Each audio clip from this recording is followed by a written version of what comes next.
Everyone, and welcome to this video. Today I will show with you how you can add a font to Nitro PDF. So guys, go to this website, the A font, and choose the font you want to add it. For example, this font I wanted this font, and open this font.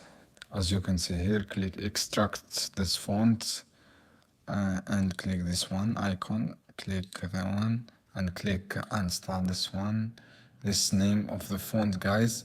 After that, what you can do, guys, go to Nitro PDF. As you can see here, what you can do, go to Nitro PDF and wait. Go to Nitro PDF, guys, and open your file. And what you can do, click open and click this option. For example, text. I want to edit this text, and click one and click go to font. As you can see here, your font you will add it here, guys. This is the font, guys. As you can see here, this is the font, and you can edit easily. I hope, guys, this video helpful for you. Then don't forget to subscribe and like and share this video for more content.